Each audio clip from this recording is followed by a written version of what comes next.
আমরা চট্টগ্রামে যাচ্ছি আবহাওয়া পরিস্থিতি নিয়ে জানতে। সেখান থেকে যোগ দিচ্ছেন আমাদের সহকর্মী অনুপম শীল। অনুপম, আজকে চট্টগ্রামের আবহাওয়া পরিস্থিতি এখন কেমন দেখছেন, আর আবহাওয়া অফিস থেকে কি বলা হয়েছে? সাগরের উত্তাল রয়েছে কিনা?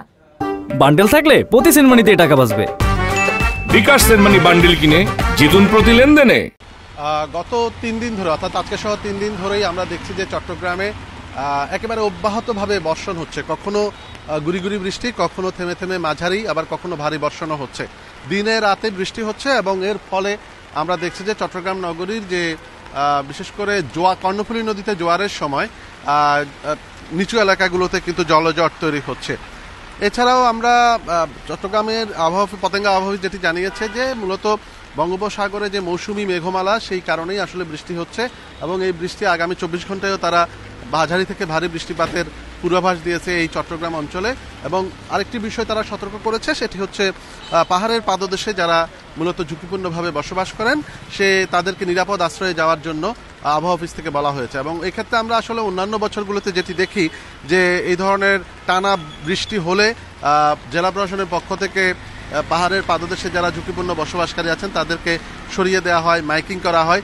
কিন্তু এবছরের এই বর্ষা মৌসুমের শুরু থেকে আমরা এটি নিয়ে খুব একটা তোড়জোড় লক্ষ্য করিনি, যদিও এটি অনেকটা ভাগ্য সুপ্রসন্ন যে এবার পাহাড় ধসে এখনো পর্যন্ত সেরকম প্রাণহানির ঘটনা ঘটেনি।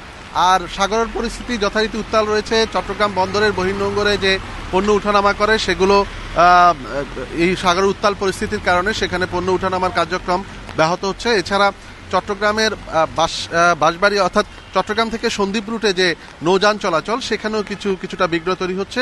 এবং এখন গত 2 দিন ধরে আমরা দেখছি যে এই রুটে যে ফেরি চলাচল সেটি বন্ধ আছে এবং মাঝে মাঝে প্রবল সমুদ্রে খুব জরুরি দরকার কিছু হয়তো স্পিড বোট ছেড়ে যাচ্ছে, কিন্তু সেই সমস্ত স্পিড বোটটি কিন্তু অসম্ভব ঢেউয়ের মুখে পড়তে হচ্ছে।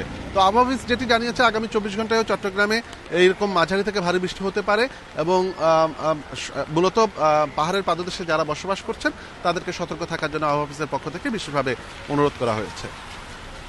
চট্টগ্রাম থেকে আবহাওয়া পরিস্থিতি নিয়ে জানাচ্ছিলেন সহকর্মী অনুপম শীল।